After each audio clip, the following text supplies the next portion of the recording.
You're listening to the Jaybird Watching Podcast, the official podcast of jaysjournal.com and Fansided.com. We are the official ballroom chat for everything Toronto Blue Jays baseball, from game highlights to rumors and all the stuff in between.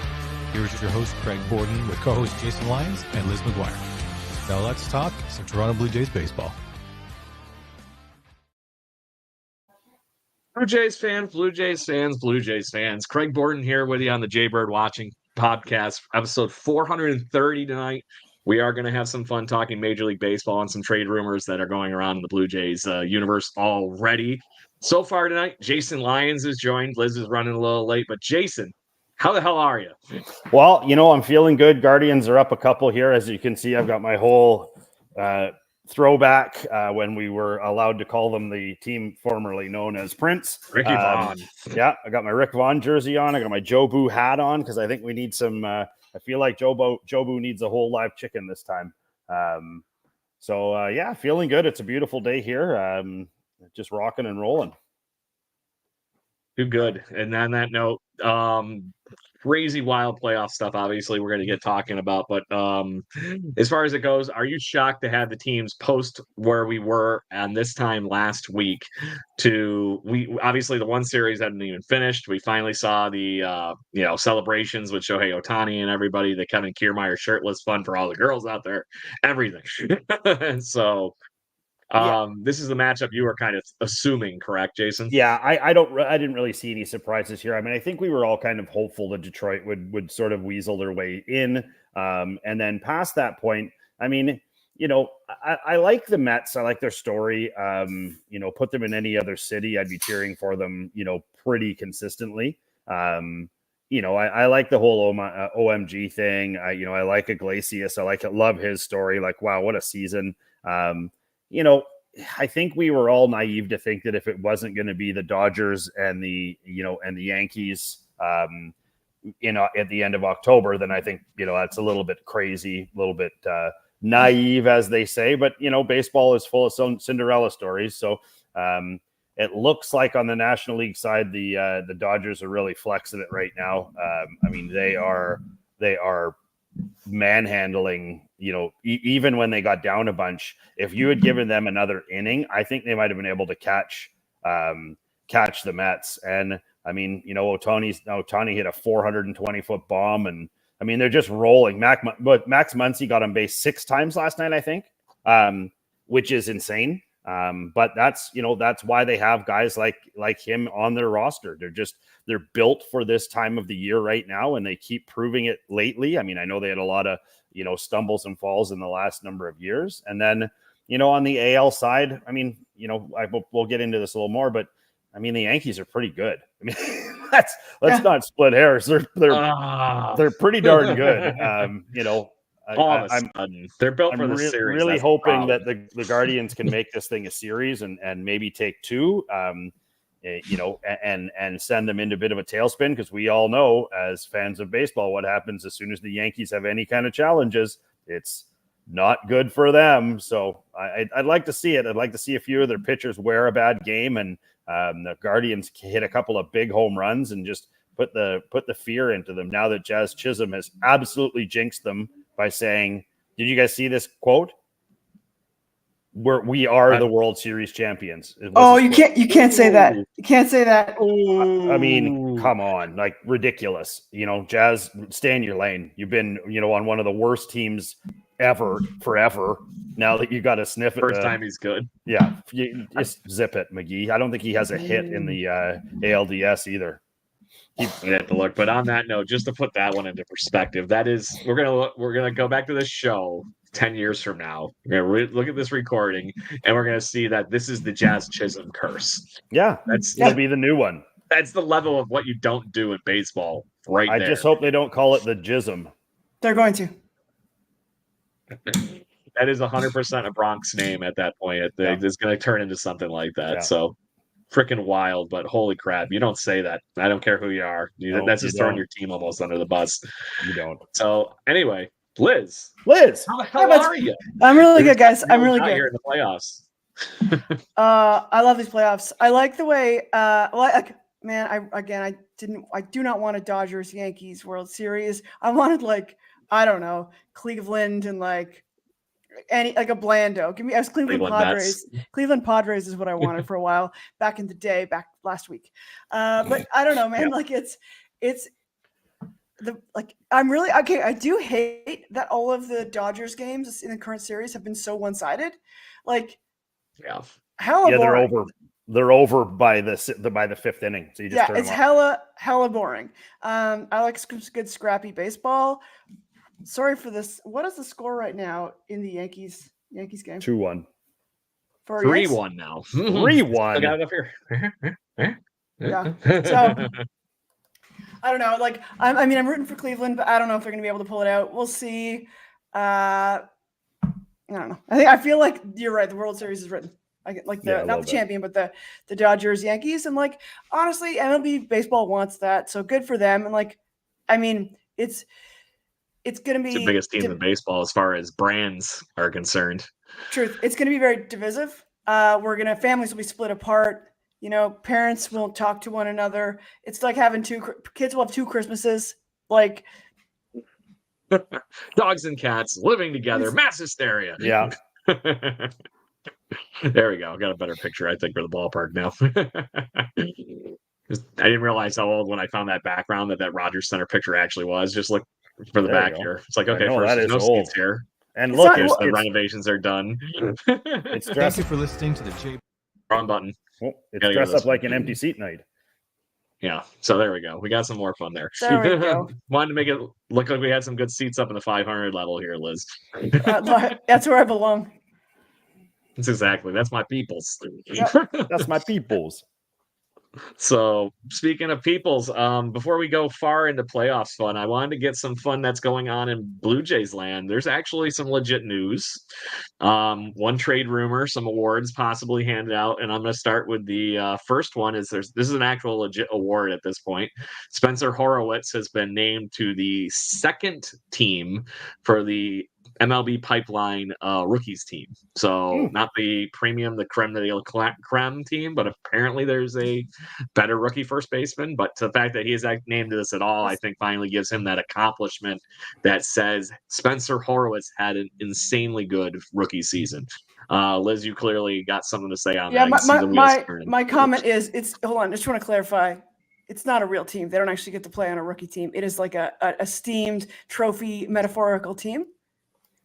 Correct. That's honestly I guess I really wish they would have them play off season as an award, and then we could judge them more. That would be fun. But no, that's really good. It's good to see. It's good to see Spenny getting some love on a wider scale. I feel like, there's a known bias because we're in Canada that we don't get a lot of airtime and love, and I almost felt like he was ignored except for the fan base a lot. So again, it's nice to see the broader recognition. Yeah, Jason. Well, it's interesting because I often find with baseball, especially, there's either rookies that really look like rookies, or there's guys that are 28 and they're rookies. Yeah. And so I always find it funny when they're talking about rookies and the guy looks like he's a 25-year veteran of the league, but rookies are rookies. So, and I guess Spence played about 50 games this year or so, 46 or so. 12 home runs, 40 RBIs. How do you go wrong there? He's playing out of position. It's not, first base is not his position. And I know he had a rough start at first, but he really brought it around and became a pretty solid, reliable defensive first baseman when the Jays needed him. And his bat was so hot, they couldn't take him out. So, cheers to him. I hope he gets a golf shirt or something, some sort of a hat or a pen maybe, or something. Yeah, maybe a nice something. pen. Yeah, a watch. Yeah, something good. Yeah. I don't know what they give out for those teams for the MLB Pipeline thing, but it is a cool honor to get. And to that point, Jason, he played 41 games at first base, played 39 at second. I knew he played a lot at second. I did not realize it was almost as many games as he played at first. That's crazy. And then batted at DH 17 times too. So holding down that side of the field, pretty impressive, and putting up a 1.2 WAR as a rookie. Pretty solid. Too shabby. One win above. And so the bigger thing I thought that was really cool about Spencer Horowitz was that he actually had 12 home runs. Everybody's like, oh, he has no power. He shouldn't be playing first base. All right. Well, he clearly learned how to hit some pop. Just saying. Yep.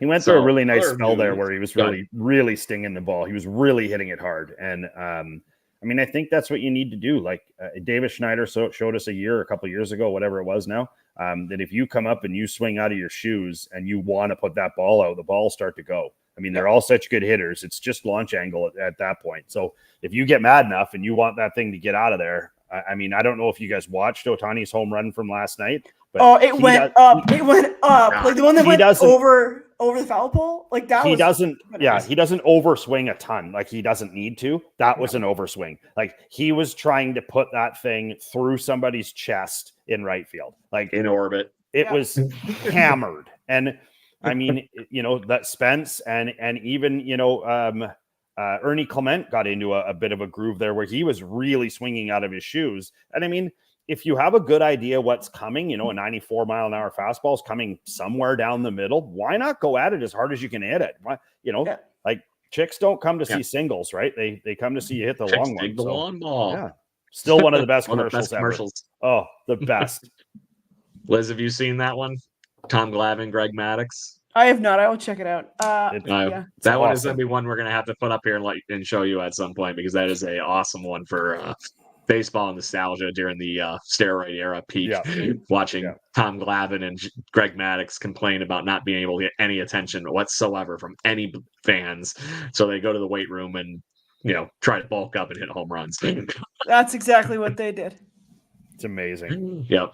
So the other news is they've announced the nominees for the 2024 MLB Gold Gloves. So there's 2 Blue Jays, and one I was actually in particularly very shocked that actually made his way onto the ballot.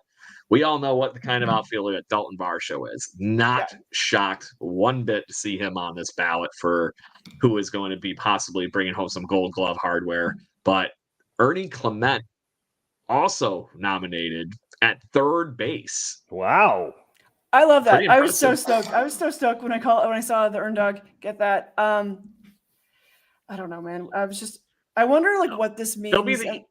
What does this mean for Vladdy's trip to third? Like, I wonder, we have a guy who's a Gold Glove contender who's there, and sorry, sir, you were a first base Gold Glove winner. Anyway, I just have Well, Liz, we have something to talk about just after this that may give you some inkling as to what they might do with Mr. Clement, based on what the baseball world is saying. Don't spoil it yet, Jason. No, don't spoil it, because I have been I am extra sensitive to not paying attention to baseball rumors these days. As we know, as a fan base, we get so hurt.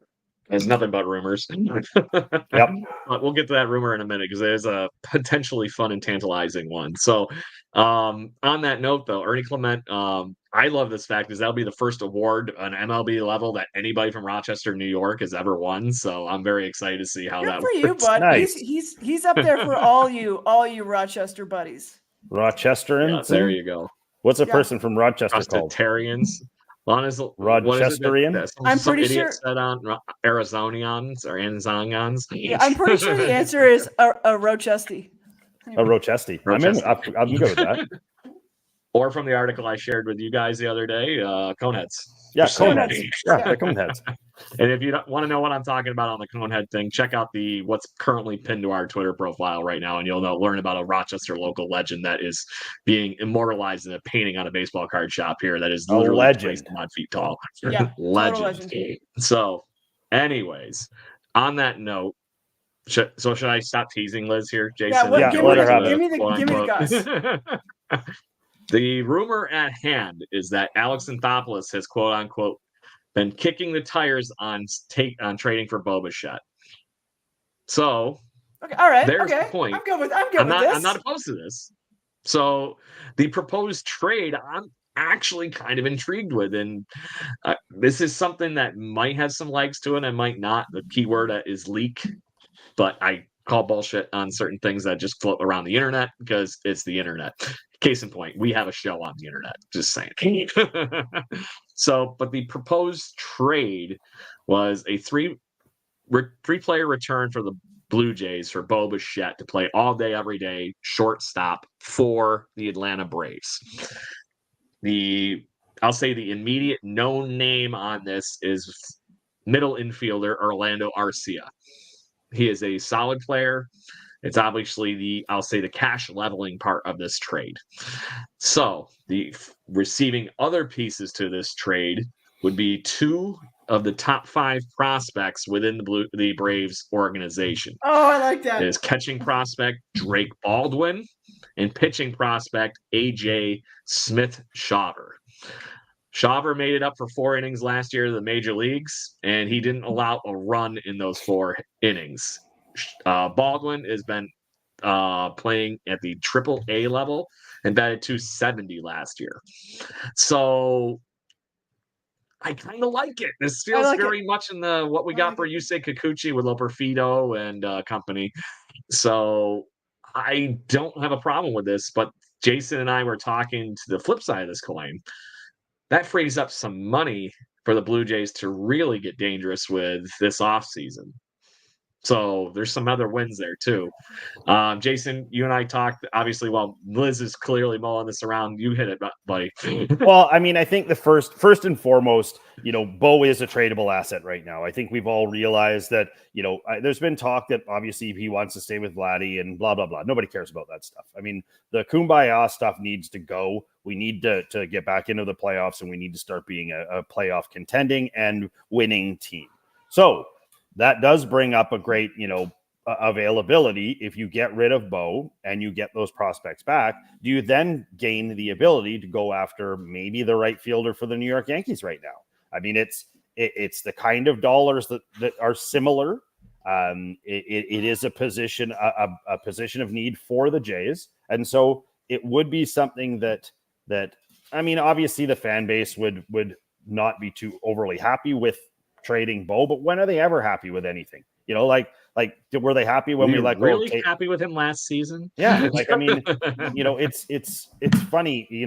I look at the similar things in different sports, like Thatcher Demko, the goalie for the Canucks right now. He may never play hockey again. And I was listening on the radio. I was coming home today. They're talking about, does he have tradable value next year? I'm like, what are you guys talking about? Like, this guy may never play hockey again, and you're talking about him trading him next year? Like, what?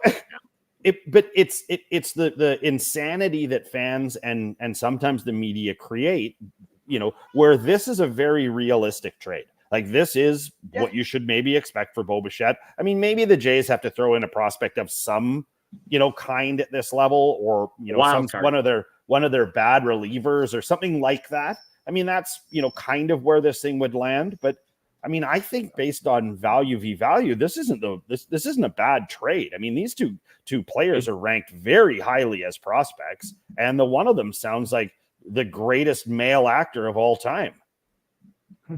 Drake Baldwin, the fourth Baldwin. Yeah. I like this. Both Kevin Kiermaier celebrating with the Dodgers there for a second.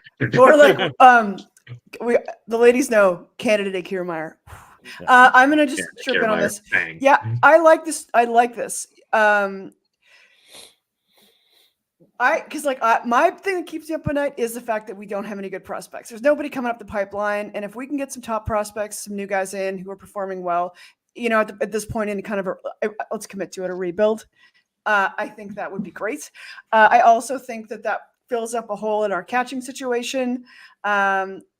I don't know if this guy would be a starter. I'm assuming, is this homeboy a starter or a bullpen guy? He would be. He would be a starter. Yeah, that's that gives us another starter that we need. I don't know if he's obviously not a number 1 guy, but he could be a number 5 guy, especially when we wait and see what's going on with Manoah.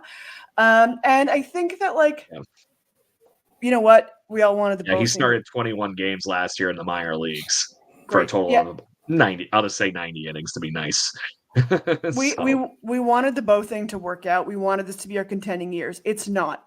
Vladdy's it's key that Vladdy's our guy, right? Like, Vladdy's our guy. And, people are going to bitch and moan when we trade Bo, and they're going to be upset when Bo is crushing it in 3 years from now. If he is. Because we don't know. Yes. I mean, Kevin Biggio sure didn't do much when we let him go to the Dodgers. Like, I mean, but Kevin Biggio wasn't doing much anyway. He's also on another team period already anyway now, right? Yeah. Where's Biggio? I He was- forget who he he was ended up DFA'd going to. by but the- He got cut. Dodgers, Yeah, he too. got UFA'd by the Dodgers. Okay, well, would he still get a ring if the Dodgers take it? Nope. He's been picked up Usually by another not. team. It I think. depends. Anyway, Those things are in the honor level. They decide on those people if they want to give that person a ring for contributing to their World Series Yes. championship. Yeah. And he was the reason they won one game. Just saying. So I don't know. anyway, I got so nothing. like I'm right away. I'm like, this Bo thing sounds sweet. I'm into this deal. Yeah. Now, that being said, I do worry that our ownership won't accept it. I hope that is not true. I hope that they don't actually. I'm afraid that they will see trading Bo as a failure of their ability to make a winning team, rather than actually trading Bo, getting some new pieces, and turning that into a win. That is a fear that I have. Yeah. Fair. So I credit our friend, the king of sarcasm on Twitter, Andrew Havoc, who I'm trying to get on our show here in a few weeks, writer that put that piece together for where I found it anyways. And then found out that it was actually wandering around the internet too. That was fun. So figured we had to talk about that one and see what happened. But the one point that he made in that article, that when you look at the Braves depth chart too, this 100% makes sense. They are weak at shortstop. You have Ozzie Albies on the other side, the diamond there from second. They have three amazing catchers. What's this other gentleman going to do?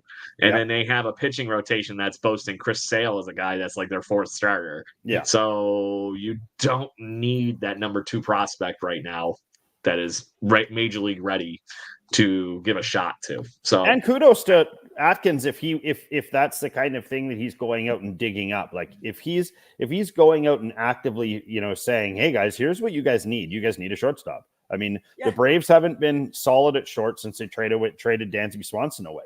And, he wasn't the best shortstop, but he was a good shortstop. And he was their shortstop. And he was their shortstop. That shocked me for as far as letting him go for free agency to the Cubbies of all places. Yeah. So, but I mean, I think it's a good trade for Bo. I mean, as for destinations, I think it would be a good destination for Bo. The Braves are, they're up there in things to do in Atlanta. It's a beautiful state. It's a lovely building. They seem like a good team. They seem like a team that's on the rise. And just like you said, Liz, I mean, one of our biggest positions to address right now is back catcher. I mean, there's lots of pitchers, there's lots of relievers, there's lots of that out there. And as we know, there's a billion middle infielders out there, but back catcher is a you have to be strong at back catcher, and we're not right now. No. So it's something that's very vitally important to the Jays moving forward, because I don't think they can move Vladdy back there. Yeah, I would love to see catching. That would be fun. The beauty of the catching thing, though, with if you get somebody like Baldwin to come up, that's a very similar pairing with him and Kirky behind the dish, right? You got somebody that has a peak upside possibly with Baldwin that can move up, and then that starts off with him as the backup. Kirky gets to start and being the good defensive catcher that he is. Maybe he starts the season like he just ended it, which would be a major bonus. And if not, Mr. Baldwin gets to step in and get a few more at bats. You see what happens. There's talent there. That would be the point. And moving from a position of massive amounts of depth when you have the Ernie Clements and everybody that can play shortstop. So, and then Aralvis Martinez is going to obviously be in the role too at some point next year between short and third if anything goes right. So don't know. Like that's my whole thing about thinking about the Aralvis. wild card list. I always forget about him. Dark horse. What with his building his family and fertility and all. Yeah, I mean, it's, we can see you out there on Twitter and a few others. If you guys have comments on this trade, let us know what you guys are thinking out there. We're going to see a lot of this hypothetical stuff for the next, couple of months. And there's going to be some wild ones. I've actually written this one down because I feel like this is going to be as close as it might be if we actually do trade Bo. Just looking around the league at who needs a shortstop, there aren't a ton of people. Yeah. There's a lot of good shortstops out there, but there are holes. I think the bigger problem there, Jason, is who has the prospects and needs a shortstop. Right.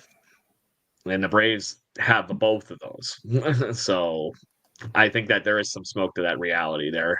But on the rumor mill, I'm not ready to talk about the other rumor that is the Blue Jays going after frickin' Alex Bregman already. I'm not ready to talk about that one. Too much to unpack there, and I don't want I'm to. gonna ignore that one. But here's what I No. will say: I would like to see them free up the cash. And I know I should talk this front office daily, but like I would love to see them make some baller ass moves here.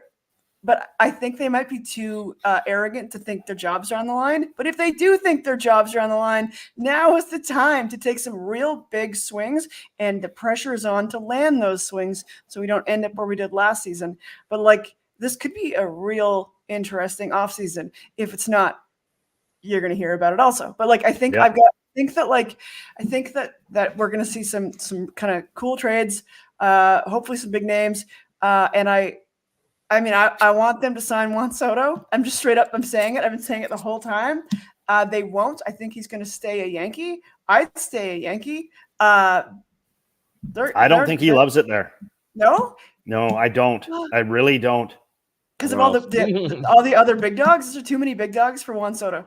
I think so. Yeah. I feel like he had a bit of that issue with the Padres as well, where he stopped being the guy. And if he comes to the Jays, it's just him and Vlad. I mean, that's a pretty good two-man guy show. Oh man, and kids love that. Kids love the guys, like big guys. Like when we had Encarnacion, Donaldson, and our guy, of course, Bautista.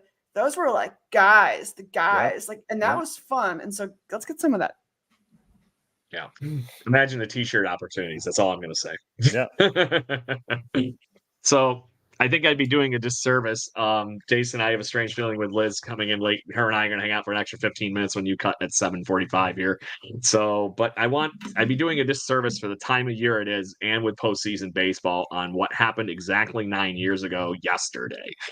Or was it the day before? Either way, this week, 9 years ago. The bat flip heard round the world. Happened. Jose Bautista. It's immortalized in a spray paint art a little bit north of the ballpark. It's epic in Toronto sports. I argue there's only one other home run in Toronto or Canadian baseball history that would be topping that, and it's not by much. It's just there's only one other home run like it that ever happened in the world. Is that the one where he touched them all? Joe Carter touched them all. He was given permission to touch them all. He was given them, and then Joe Carter reminded to touch them all. And we tell our children that. We preach that to our children. Yeah, I mean, so I don't think I've had this group together to actually talk what it was like for you guys that night. I have a very odd story because mine's closer to Todd Stottlemyre hanging out in the bullpen for it. But Jason, walk us through when you saw the Jose Bautista home run and just the mindset there. I think it's the whole thing. It's not just Bautista's home run that means so much in that time frame and when it happened. It's the whole thing. It's the punch in the face. Build-up.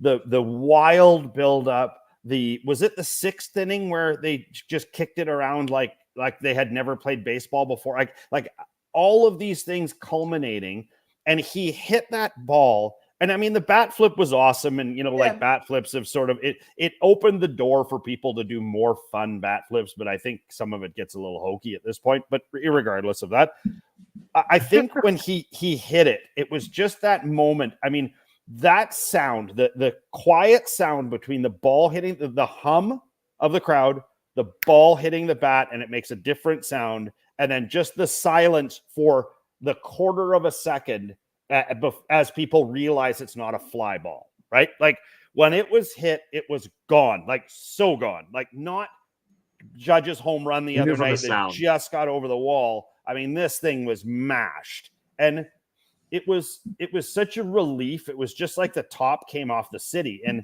I mean, I just remember watching the series with so much anticipation, and it looked like everything was going wrong for the Jays at all times. And yet, it didn't. They kept coming out on top, and that home run was part of it. And Encarnacion hit another big one in that series as well, didn't he? Just a monster. Yeah. And then, I mean, comparatively, is it bigger than the Joe Carter? No, I don't think so, but it's probably cooler. I mean, it's, it's certainly got maybe more street cred than Joe's does. Although, you know, Joe's hop at first base, that's just epic. That's a 10-year-old kid hitting his first home run. That's what that hop is, you know.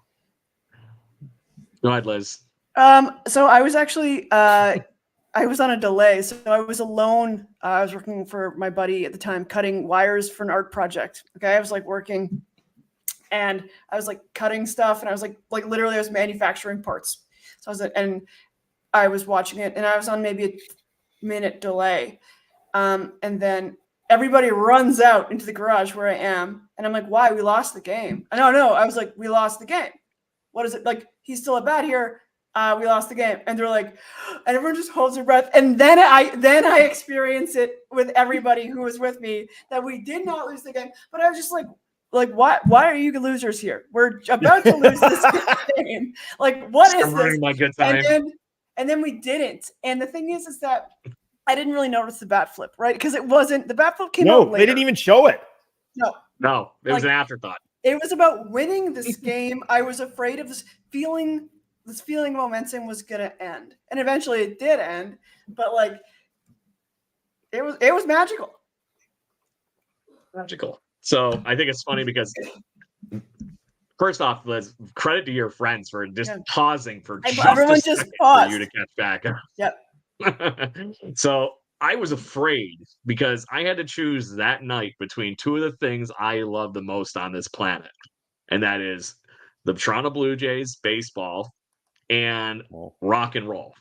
That night, I was actually at a concert with Alice Cooper and Motley Crue in Buffalo. I bought the tickets before the trade deadline when we sucked. Everybody remembers we were below 500 at that trade deadline. Then we get Price, Tulo, everybody, Ben Revere. And we go on the biggest streak to go into the playoffs and run as far as it did. So during that game, we're at Pearl Street Brewery, which is right down the street from the Buffalo Sabres arena where the concert was. Me and a bunch of friends hanging out, watching the game there in the bar because we're like, they're going to get pretty damn near done with the game by the time we have to go to the concert to see Alice. And then all the shit happened in the sixth inning. That was when I left. So everything from watching the freaking ball get tossed into not Shohei, but Sinshu Chu's freaking bat to Rundor running in, an hour worth of being debris thrown on the field. That's where I had to go to the concert. So I turned off my phone. I turned off my wife's phone, everything. Put on full media blackout. Did not touch any media device or look at a TV until I got home. I DVR'd it, thank God, and it actually recorded the rest of it. So I sat down, fast forwarded to that part of the game, and then at about 2 a.m, flipped the coffee table, go running around the house all by myself and had my own little moment. Couldn't believe it. And so, same thing, just a crazy delay, Liz. Yeah.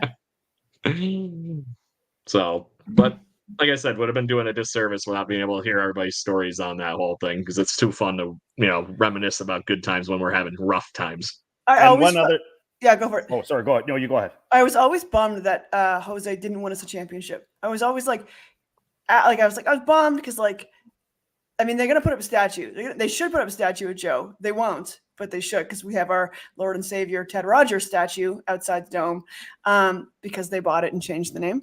But I always was bummed that Jose couldn't win one to solidify his status as a major baseball man. Yeah, outside of Blue Jays, just you're saying, full Major League Baseball circles. That's what you're referring to, right? Yeah. Didn't get that next stage piece. No, I literally mean for the Jays. No, I mean for the Jays, for Gotcha. the city that loved him. We didn't win one with him because we correct. We adored him so much. He had big moments, and I was like, he just fell short. Yeah, literally 90 feet to go into the World Series that year. Just saying. Jason, you got something on your mind? Clearly, I was waiting for us. I thought we were going to wrap that. I just wanted to make sure that we mentioned one more thing. We done? We done. We done with that Yeah, one? go Put for a it. lid on it? You're on. I wanted to make sure, and I'm efforting to get this guy onto the show. I've had a couple of Twitter conversations with him already. So happy 19th birthday to probably the biggest prospect the Jays have had in quite some time in Arjun Nimala. He is tearing it up down in the Florida. He played in that Florida, whatever it's called. The Florida State League.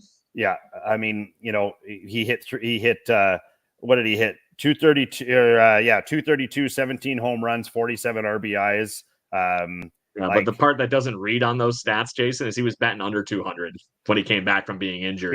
He went on a tear to get to that 232. He's 18. Also, he's 18. It's playing against men. 19 today, right? He's 19 today. So happy birthday. Hope to get you on the show. There you go. So let's talk, Jason. I want your playoff predictions before you run off here in the next 5-6 minutes.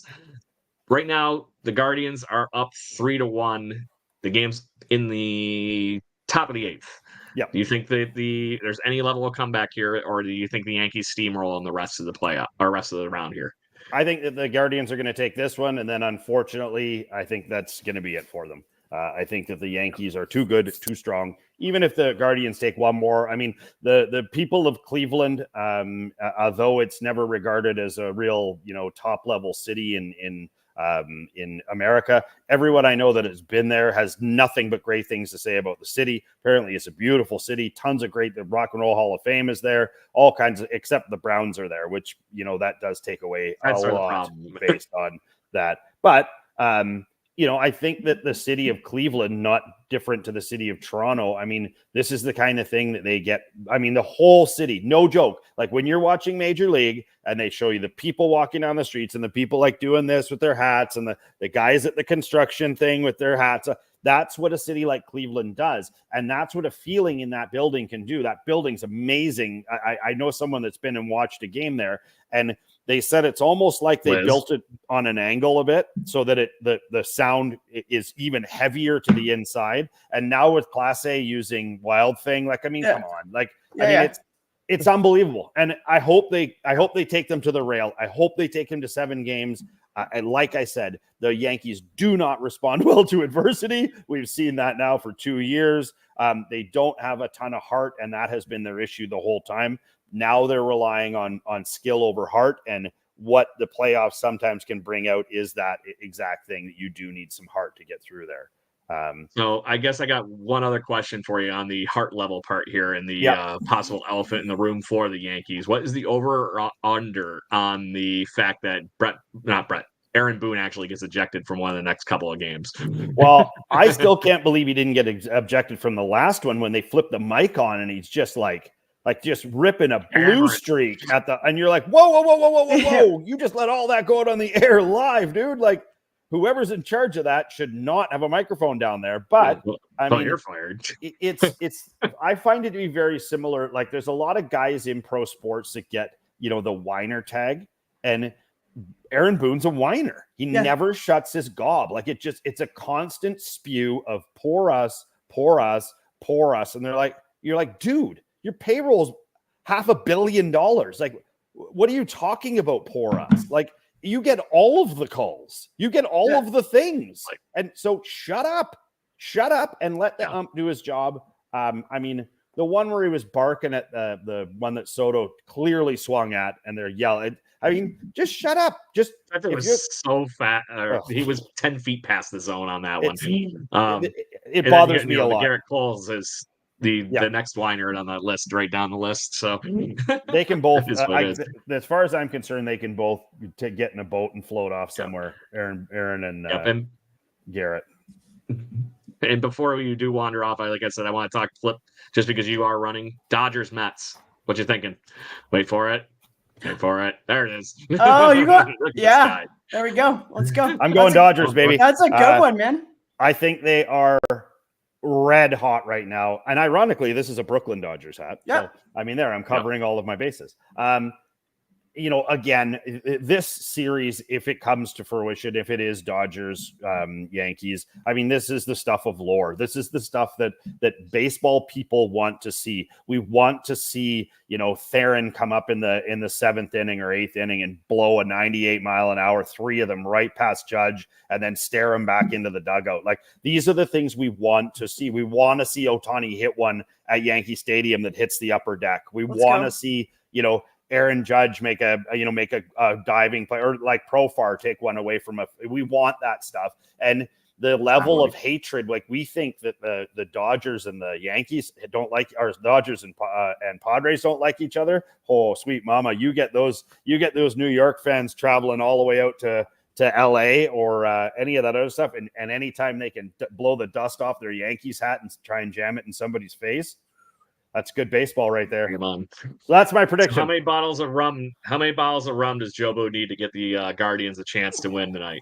None. To win the series. I feel like they have fully Jobo'd. I don't know if they killed a live chicken or if what they've done. Maybe Bob Euchre's in the house. I know he's a big Milwaukee guy, but he's got to be part of this. I say you get Jake Taylor to throw out the first pitch for the next game, and maybe get Roger Dorn at third base. Who knows, right? Willie Mays Hayes out there. I don't know if Willie Mays Hayes can show himself anymore. I think he's dodging the tax man still. Love getting Blade though, buddy. Love getting Blade. He's all set. But yeah, that's my prediction. I am predicting that the Guardians. Actually, you know what? I'm going to change, and I'm going to say the Guardians are going to take tonight and one more, and then they'll be gone. So there it is. And I don't know that the Mets have one more in them. They look defeated, and Alonso looks like he's given up again. And like the guy who's hitting at the bottom for the Mets, who was on fire there for a couple of games. I mean, he's just such a crybaby. Like, he struck out looking 3 times. I mean, swing the bat. If you're gonna bitch about it, swing the bat, and then you've got nothing to complain about. They're 96 miles an hour down Main Street. Is that Winker that was batting in the 9 hole? No, it's the other guy. No, it's okay. The third baseman. Yeah. Oh, starts with a V. Yep. Vic Venerino, Vanavino, Vanabubu. Gonna go to the so Vandalay. Is it Vandalay? Is it Vandalay Industries? Maybe Art Vandalay at third base. Oh God! Oh, so good. He might need to actually work with George Costanza on his hitting a little bit. Just saying. Well, there you go. I mean, the George knew. To the traveling secretary. Yep, George knew. George likes his chicken spicy. So, Jason, any other stupid jokes or parting words before you wander off and Liz? No, and I mean, close out the show?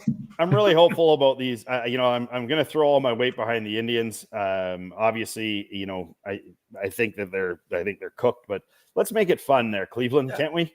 Let's forget about Deshaun Watson and let's try and cheer those formerly known the Indians, the Guardians, onto a big win. Otherwise, just enjoy it, people.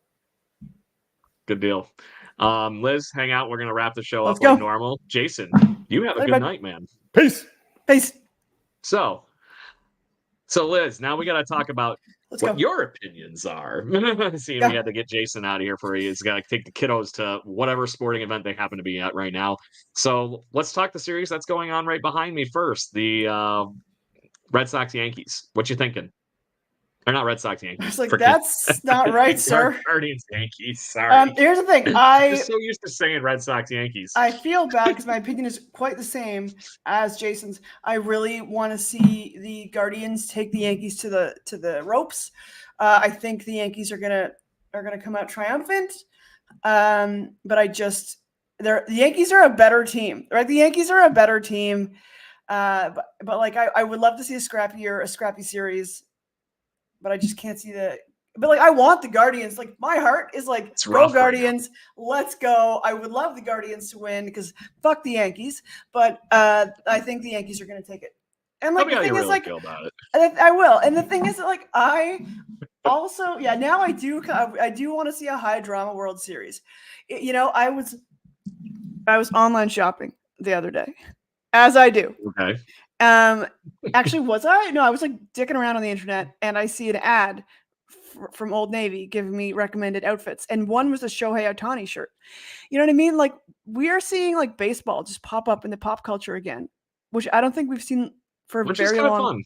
which we haven't seen in a very long time. Like, I don't think that like since maybe the steroid era, did we have guys that were really big that like people who didn't like baseball would encounter and Well, point them out and be like, I know him. I think you got to go back to that era because the person that popped to my mind with that statement that you said first was 100% Ken Griffey Jr. Yeah. And there was no piece to that other than that. I haven't thought of anybody else since. As much as I would love to say Mike Trout, nobody outside of baseball knows Mike Nobody Trout, knows Mike which is Trout. a horrible disservice. And like, so like, I'm excited that we have Aaron Judge with like two of the main identifiable commercialized baseball men. And I like that. I like that we've had a debate for many years, or there has been one in pop culture, about like, is baseball a sport? You know, America's pastime is dying. There's no kids don't play baseball anymore. And it's like, well, like, actually that's not bad because there's other sports to play, and that implies other cultures entering countries and doing things. But like now it's stoked. It's stoked that like, you know, we can see almost like the two headliners of baseball head to head, you know, which is bigger than life, which is easy sellable for the MLB, which I want. I want more people to care about baseball. I want it to be an entryway into it. And I think that's fun. And I think it's just fun. So like, I'm pumped for that. But anyway, so that's my thoughts. That's how it should be. So the Guardians are going to lose to the Yanks. The Mets don't seem to have a lot of fight in them. Maybe they'll take tonight. I don't know, but like, I'm tired of whomping games on both sides. I'm tired of it on both sides. Yeah. I would like to see some scrappier baseball out of both teams. One where I'm like, what's going to happen? I don't even know. Instead of 8-0 for Mets or Dodgers. But and that's what it's been. And that's the thing that honestly gets me going is obviously there's actually something really going on behind me that is not cool for it is 3-3. It's now 3-3 on an Aaron Judge home run of all things. Surprise. Yeah, so that's hot off the presses as we see way too much celebrating on the wrong team in Cleveland right now. Aaron Judge finally started hitting baseballs again. And like the thing is, like, I have another rant. People were on about Aaron Judge's like average being like 100 or something. In the postseason. You thought it was going to stay that way? Yeah, well, anybody for that matter.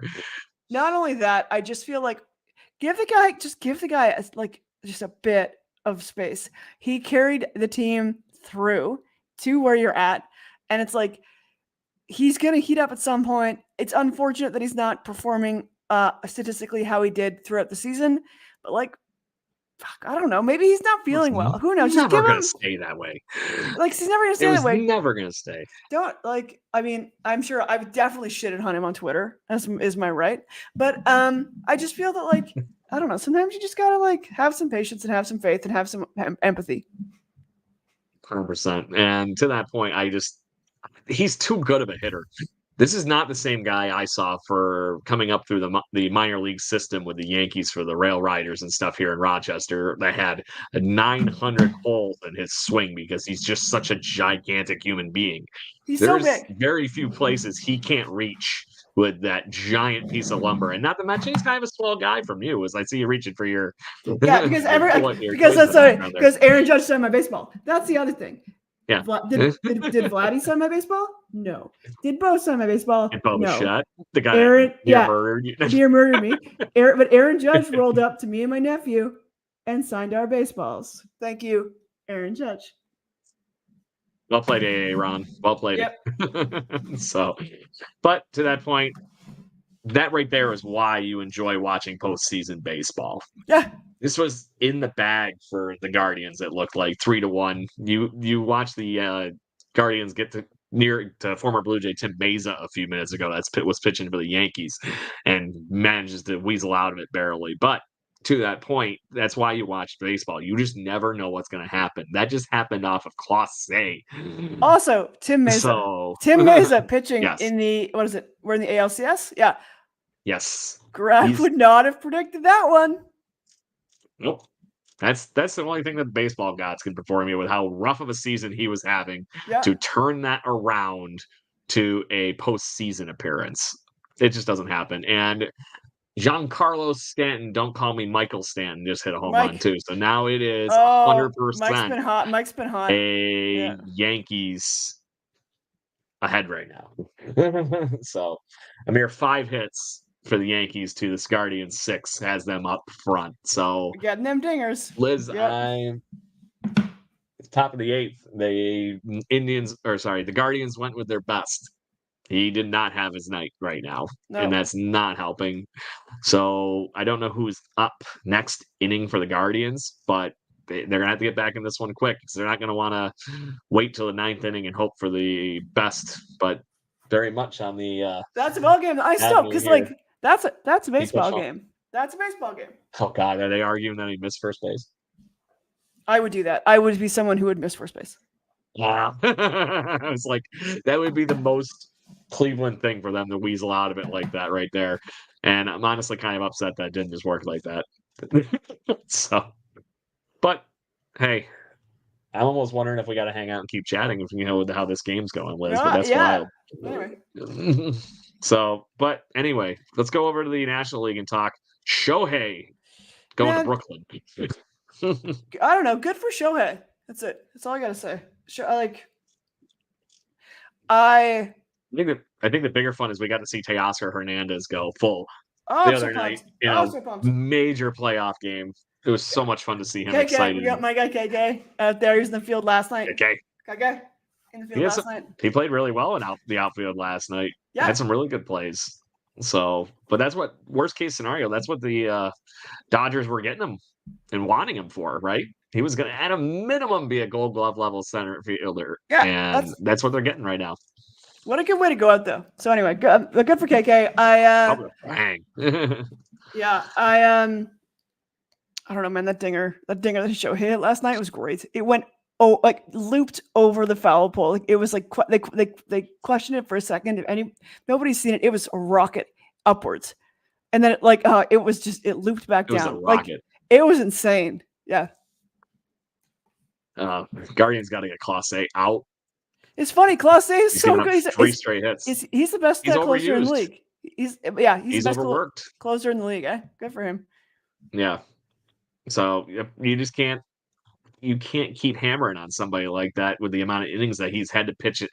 And we heard it from Todd Stottlemyre when he was on this show. It's not about the how many innings, it's about the amount of stress during those innings. And he has had nothing but wild amounts of stress, especially in the last month. This is what happens. This is the baseball gods in full mode, right? You know, I'm a firm believer in the Church of Baseball. You overworked your guy and you don't have no other option. This is what happens. What's the thing? There's a stupid saying it's not baseball, but it's like, you play stupid games. You know what you win? You win stupid prizes. And I often win stupid prizes. But it's like the outcome is obvious. I know. I was there with you for one last few weeks. Right. But that's I don't know. Anyway, I'm excited to watch this baseball game. Yeah. So anyway, we might have to retreat then. Is there anything else you would like to discuss before we do go off the air? Yeah, I will. I'm auctioning off one of my baseball cards. As you may notice, I don't ever sell them. In fact, my favorite quote from people is, "What are you going to do with 100 cards with your face on them?" And I say, "That's whatever the hell I want. Whatever I want. That's not your problem. I could burn them. I could burn them. I could roll around in them. I could plaster my wall with them." Anyway, so there's a one of my favorite benefits coming up. It's by Hayden Desser, who's a Canadian indie musician. It is a benefit that goes towards the Beverly School, which is a school in Toronto for children with intellectual disabilities. So this is an auction that will support both the children and their caregivers. And you can find it up on my Twitter, which straight up, guys, I don't even know my own Twitter name. It's Lizzie, I think, with 10 Zs. Check out, the podcast Twitter. I don't really know. But anyway, so I am auctioning off. Make sure you post that on our podcast Twitter too, please. I'll make sure it's everywhere because for such a good cause, we got to make it happen. Yeah. So anyway, it ends on Saturday. I don't know. Get a baseball card. There you go. Help some kids. Good deal. So speaking of shout outs and good things, I did want to ensure some Blue Jays fans. I reached out to a friend of the show, the vice mayor of Dunedin, Mayor Mo Farini, and was just trying to be nice and reach out and say, hey, we're all thinking about you from the Blue Jays Nation up here about our summer home our spring home down in Dunedin, and just to check in and say how everything was going. Thankfully, it is a lot more cleanup in Dunedin. It's amazing how only about a 20-minute drive north of St. Petersburg, where everybody's seen what happened to the Tropicana field, that few kilometers has been the difference in the world for Dunedin getting only so much and X amount of flooding versus a few feet south. And it's wild. That's just the horrible fun that is Mother Nature all at once. But to that point, shout out to everybody in Dunedin and Tampa that are recovering and working to get back to normal things, especially when spring training rolls around.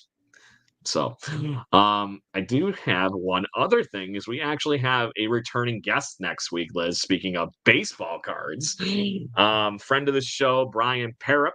If you have not followed him on social media, we retweet a lot of stuff from him all the time and do a lot of liking on social media. And for him in general, he is the founder of Mint Cases, a grading case for baseball cards, trying to shake up the game to not be just a piece of plastic with a little teeny piece of paper shoved into it.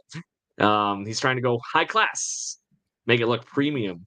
Really cool stuff. I would highly check out the Mintverse, M1NTverse.com, and check out Brian's work with him and his friends that are really trying to shake up the game of grading collectibles in general. But he is coming on next week to just talk baseball cards, and he is a giant Dodgers fan. Former, lived in Canada for many, many years of his childhood. So we're gonna, get him on the show and talk some Blue Jays baseball and playoff baseball, and obviously some fun collectibles. And we'll see what happens. But check that out next week. Promo, good, great, grand, wonderful. So, all right. Anything else, Liz? Are we making bets this week or no? I can do that. I forgot, but we might have time to actually get that in. Really, really hurry up quickly for the. Can't believe I almost forgot that. So on that note, Underdog Sports.